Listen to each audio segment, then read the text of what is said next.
This is David. He hasn't eaten a solid meal in 3 days, surviving only on the diluted sugar water left in discarded coffee cups.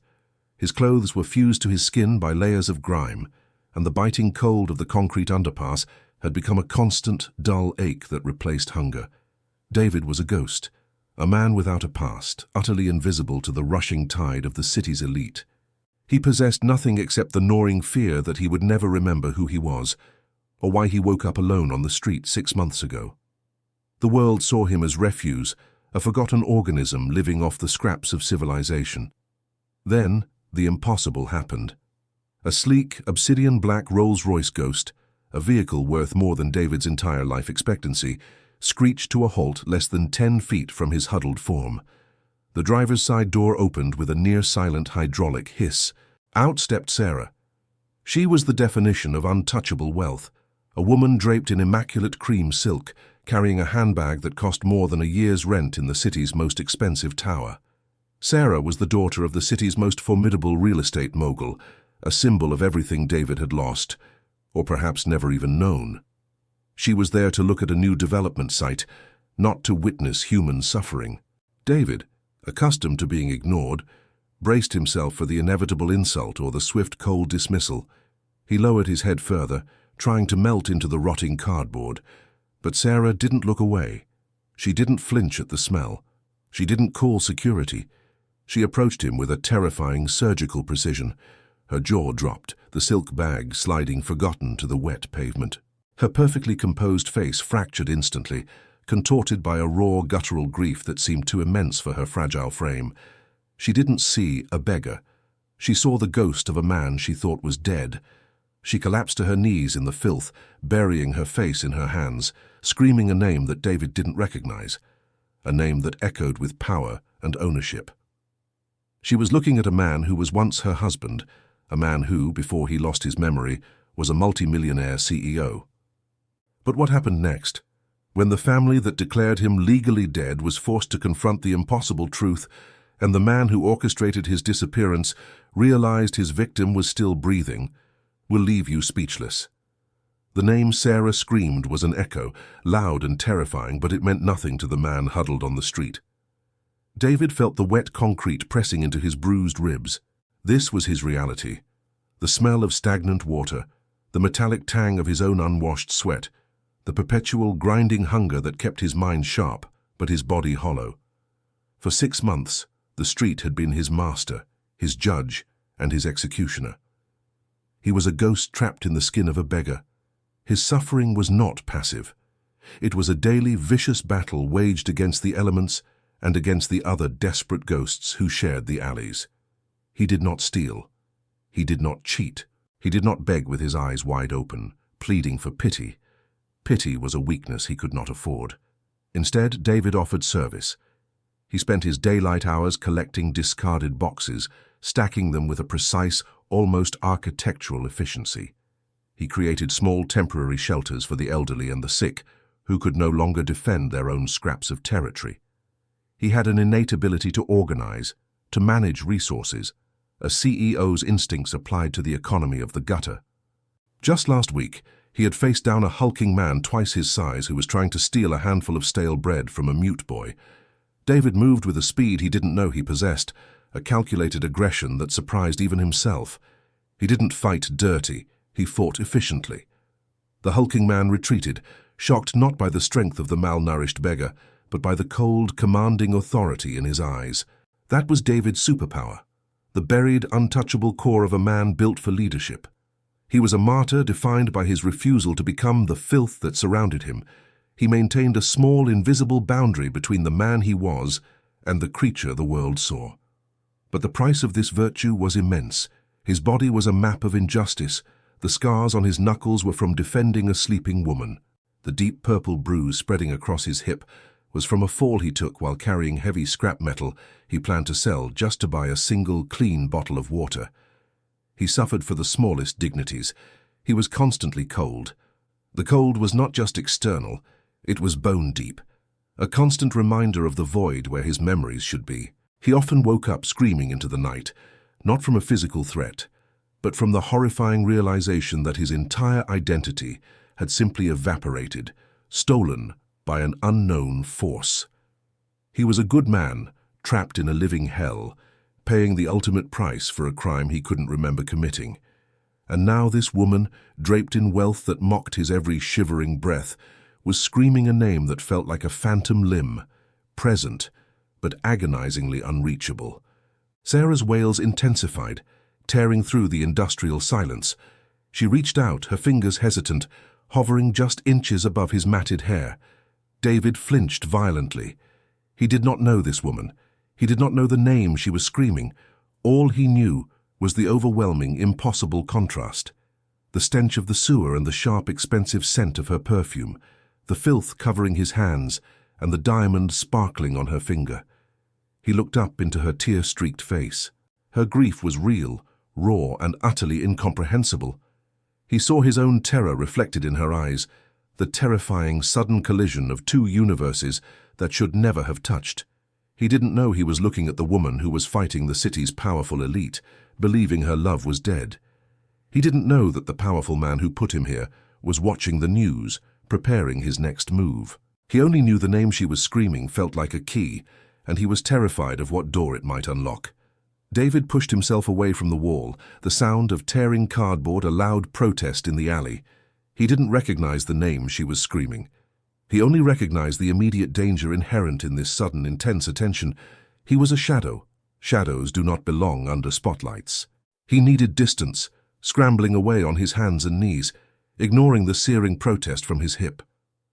Sarah followed, her pleading voice too soft for this world, too fragile for the concrete cage they were in.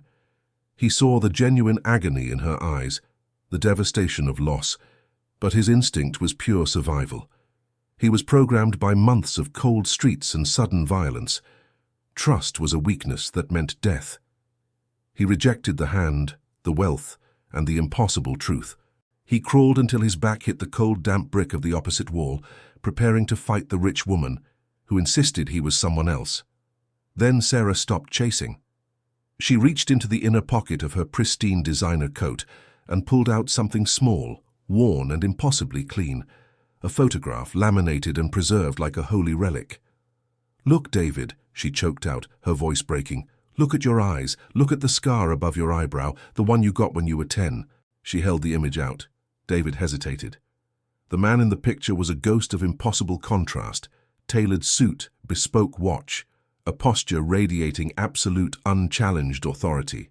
Yet, the deep-set eyes, the slight curve of the nose, it was undeniably him. The sight was not a memory but a sharp physical pain behind his forehead, a blinding pressure that threatened to shatter the walls of his amnesia. He reached out, his filthy fingers trembling inches from the clean image. For 1 second the stench of the sewer vanished. For 1 second he saw not the beggar, but the man he was.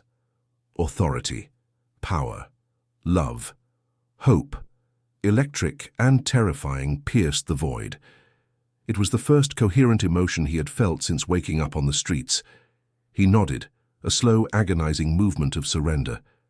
I don't know," he whispered, the words scratching against his throat. But it was the first time he hadn't denied the possibility. He stood up, leaning heavily on the wall, accepting her outstretched hand. He was going home. That fragile, impossible promise of rescue lasted exactly 12 seconds. Before Sarah could pull him fully into the light, before she could utter the address of the safe house she had rented, the alley exploded with noise and motion. A black, unmarked SUV, windows tinted to absolute zero, screeched into the alley entrance, the massive vehicle blocking the sun entirely. 3 large men dressed in identical dark utility vests moved with chilling professional speed. They didn't speak. They didn't show badges. They moved like specialized cleanup crews who owned the territory. Sarah screamed, recognizing the silent threat immediately. These were not police. They were hired enforcers. The men grabbed David. He fought back, fueled by the brief, terrifying clarity the photograph had given him. He swung his elbow, catching one man on the jaw, the feral street-fighting instinct overriding the fear. He was fighting for his stolen life. But there were 3. They were faster, heavier, and completely emotionless. One delivered a crippling, targeted blow to David's already fractured hip. He collapsed instantly, the pain swallowing the sliver of memory. He hit the ground, tasting the dirt, the stench of the alley returning with brutal force. His last sight was Sarah, wrestling desperately with the third man, her expensive clothes tearing, her screams muffled as she was thrown violently against the SUV. Then the world went dark. A heavy synthetic bag dropped over his head, smelling faintly of cleaning chemicals and plastic. The black silence was absolute. The hope was gone. The small, impossible victory had been crushed, violently, surgically, by the true power operating in the shadows. He was being dragged back into the abyss. This time he didn't just feel the cold of the streets. He felt the cold, agonizing clarity of knowing exactly what he had lost. And the man who had ordered this cleanup was already dialing his lawyers, ensuring the truth stayed buried. The hood was ripped away. The blinding fluorescent light hit David's eyes like physical blows. He was sitting on a cold, concrete floor, handcuffed to a steel pipe that ran across a sterile, white room. The air smelled of industrial disinfectant, masking the fear. Standing a few feet away, perfectly framed by the harsh lighting, was the architect of his suffering. This was Mark, the former business partner, the man who had worn David's expensive suits, the man who now sat in David's corner office, sleeping in David's custom-made bed. Mark was dressed in a pristine charcoal Brioni suit. His shoes shone. His face was relaxed, almost bored, the look of a man discussing poor quarterly returns, not the kidnapping and imprisonment of his oldest friend. "Look at you," Mark said, his voice level, echoing slightly in the empty space. It was not a question. It was a verdict. David tried to speak, but his throat was sandpaper. He tasted blood and fear. He could only manage a raw, desperate growl. Mark didn't flinch. He walked closer, slowly, deliberately, stopping just out of striking range. He held a custom-made cigar cutter, flipping it open and closed with rhythmic precision. "You know, when the doctor called me, my doctor David, not yours, and told me you had survived the crash, I was momentarily annoyed," Mark confessed, a faint smile playing on his lips. "Annoyed at the inefficiency, but then you did the most spectacular thing. You disappeared.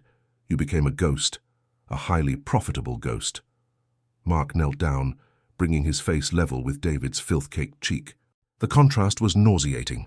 Mark smelled of expensive cologne and success. David smelled of alleyways and failure. "Tell me, David," Mark whispered, his tone shifting to patronizing concern. "Did you enjoy your time as a street rat, eating garbage, begging for quarters? Did you find God? Did you finally learn the value of $1 when you couldn't afford a single one?" Mark didn't wait for an answer.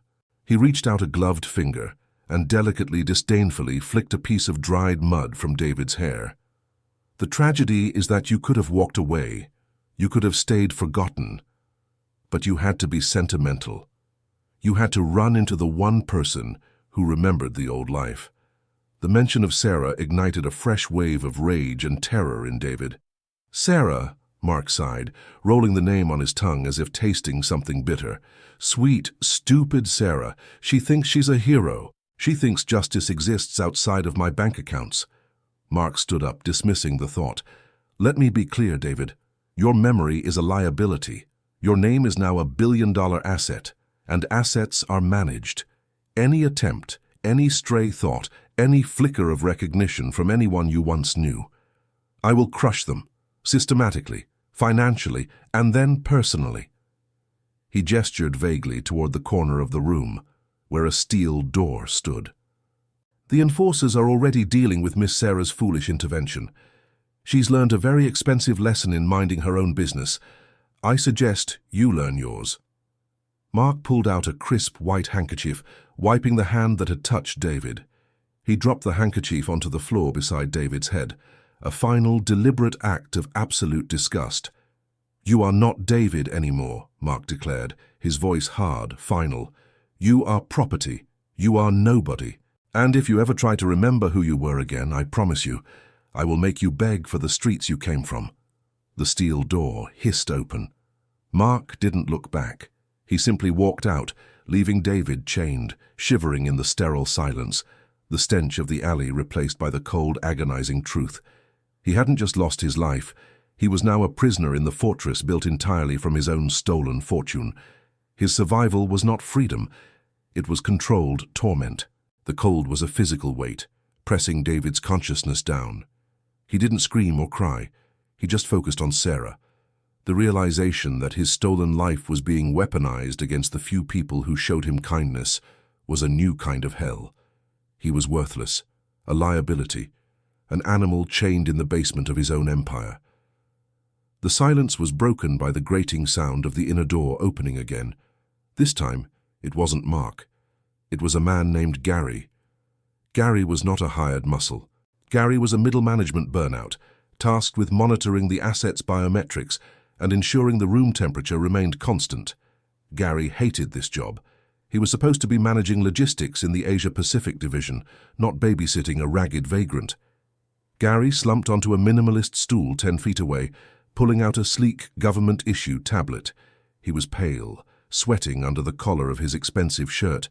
He muttered to himself, running thick fingers through his thin hair. "This is impossible. The Q3 projections are off by 12%. The entire Shenzhen pipeline is collapsing, and the auditors are asking about the latency reports. If I can't stabilize the futures contracts by morning, I'm done." He slammed the tablet onto his knee, frustrated. He knew Mark would fire him and ruin his life over this mistake. He didn't even notice David, the asset, was listening. Gary saw David as furniture, a contaminated object. David, shackled and shaking, felt a strange, cold pull in his brain. It wasn't a memory, it was a function. The specific terminology, the panic in Gary's voice, the pressure of an impending financial collapse, it resonated in the dark corners of his mind like a tuning fork striking the perfect pitch. The raw physical pain of the chains was temporarily eclipsed by the clarity of the problem. David spoke. His voice was a dry croak, unused and rough, but the words themselves were precise, technical, and utterly commanding. "The latency is not the problem," David said. Gary froze, mid-sigh. He looked up, startled, then disgusted at the source of the interruption. "Shut up, beggar. You don't even know what latency means." "It means you miscalculated the variable interest rate swap on the forward equity curve," David continued, ignoring the insult, his eyes staring past Gary into the data display. "The Shenzhen pipeline is dependent on the H-share index arbitrage. If you are 12% off, you didn't factor in the pending regulatory shift in mainland tax subsidies for Q4. You need to hedge the current exposure by liquidating the undervalued bonds in the Singapore account immediately." Gary stared at the man chained to the wall. The beggar was covered in filth and dried blood, yet the man's eyes were sharp, focused on the numbers Gary was struggling with. "What? What did you just say?" Gary whispered, his professional terror momentarily replacing his contempt.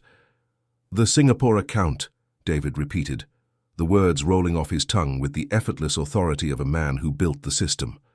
"It's account S9912. Move 400 million out by midnight. It will offset the projected loss and give you exactly 11.8% stability, enough to fool the auditors until the next cycle." Gary scrambled for his tablet. S9992. He quickly ran the numbers David had provided. He input the hypothetical transfer. His breath caught in his throat. The projected loss stabilized. Not only did it stabilize, but the complex, multi-layered problem that had kept him awake for 3 days evaporated in 30 seconds.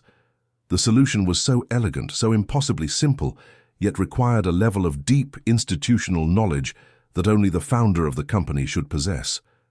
Gary looked at the chained man again, not with pity, but with pure, undiluted professional respect. This wasn't some lucky guess. This was surgical, proprietary knowledge. How did you know about the regulatory shift?" Gary stammered. David closed his eyes, leaning his head back against the cold concrete.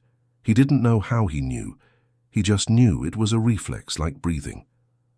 "You have your solution," David stated, his voice returning to a ragged croak.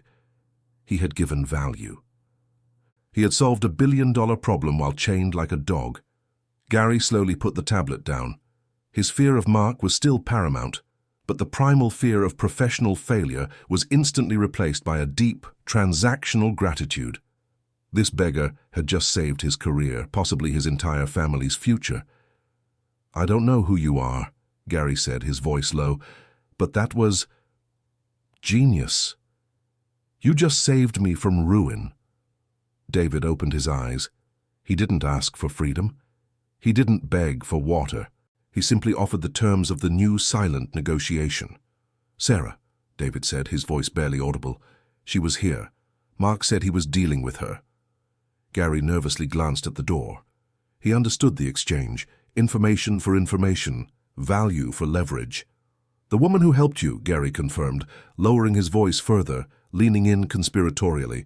"She's not dead, but Mark put a freeze on all her charitable foundation assets.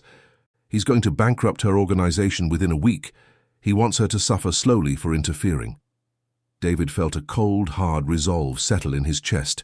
He was a prisoner, but he was not useless. He still had the asset that Mark couldn't steal, his mind. "Get me more data, Gary," David commanded, his tone sharp, cutting through the sterile air. "Bring me the Q4 projections, and tell me exactly where Mark is moving the funds from the South American subsidiaries. You owe me." Gary looked at the chains, then at the tablet that held his saved career. He nodded once, quickly, a middle manager now serving a chained amnesiac CEO. "I'll be back," Gary whispered, gathering his things. He didn't drop the handkerchief. He didn't wipe his hands. He treated the chained beggar with the reverence of a man who just spoke to the market oracle. The steel door shut, leaving David alone again. He was still chained, but the terror had been replaced by a quiet, calculating fury. He had found his weapon. He couldn't fight Mark with muscle, but he could fight him with spreadsheets. Mark thought he had chained a beggar.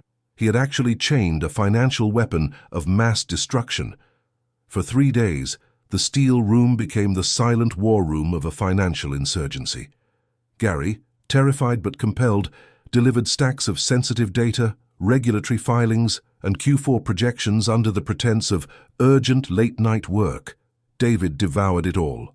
His mind, unburdened by memory, was a pure analytical machine charting the collapse of an empire. He saw the pattern immediately. Mark wasn't just freezing Sarah's assets. He was preparing a massive illegal leveraged buyout using shell corporations and grossly inflated South American subsidiary values to fund the hostile takeover of a rival firm. It was textbook fraud, hidden under layers of complexity only David could unravel. David didn't need a lawyer. He needed a trigger. On the third night, Gary walked in, pale and trembling. "Mark is doing the final signing tomorrow morning. He's liquidating the last of Sarah's charity funds at 9 a.m. He's celebrating tonight."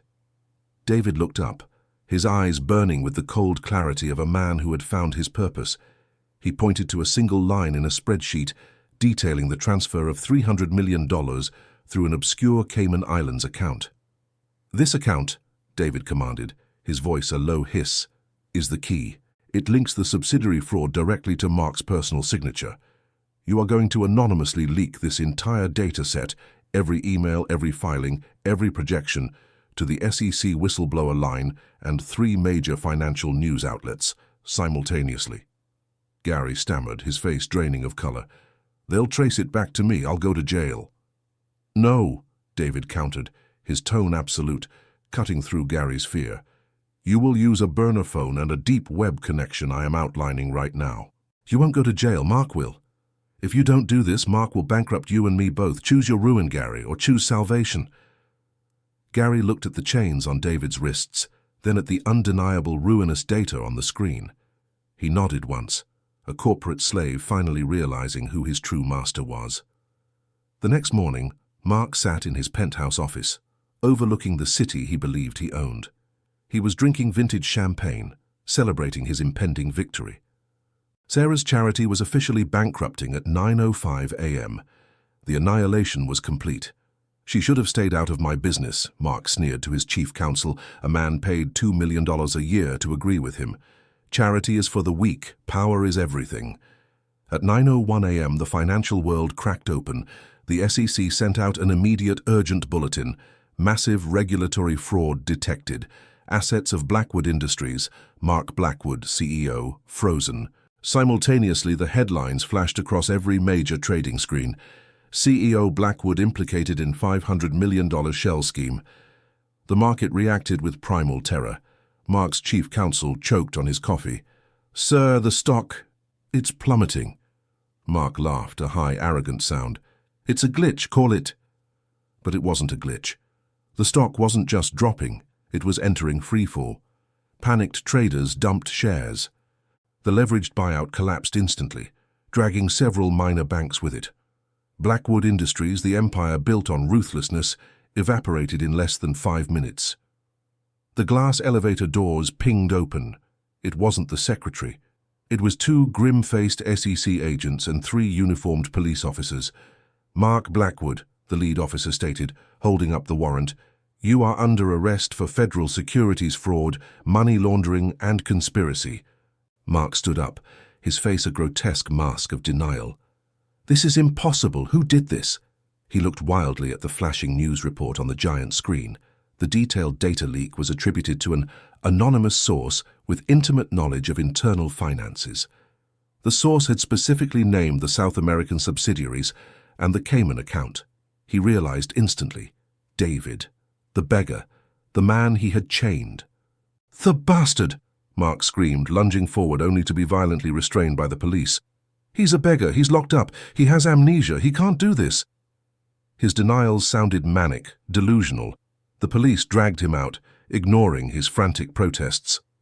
As Mark was shoved into the elevator, his tailored suit now looking like a cheap costume, he saw the final, crushing headline scroll across the ticker. "Mark Blackwood's illegal detention and abuse of amnesiac brother uncovered." The police arrived at the hidden safe room hours later. They found David sitting calmly, the chains now mere accessories to the genius who had just toppled a corporate giant from within a basement. The police chief, stunned by the sheer, swift justice of the situation, personally unlocked the cuffs. David was unchained. The first thing he asked for was not food, but a phone. He called Sarah. Sarah was in the decimated offices of her foundation, watching the bailiffs prepare to seize the last remaining assets. Her face was streaked with tears of pure, desperate defeat. Mark had won. The phone rang. The screen showed an unknown number. She answered, her voice trembling. "Hello?" "Sarah," David's familiar, gravelly voice said. The voice that haunted her dreams. "Your foundation is safe. Tell the bailiffs to leave. The funds are being unfrozen now. And Mark is where he belongs." Sarah dropped the phone. She didn't believe it. But then her CFO burst through the door waving a tablet, his eyes wide with shock and elation. "Ma'am, the freeze is lifted. Better yet, the reserves have quadrupled."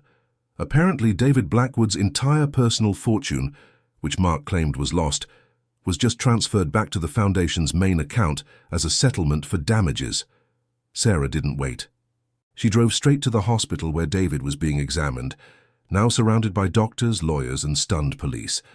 When she walked into the brightly lit room, David was standing, dressed in crisp, new clothes.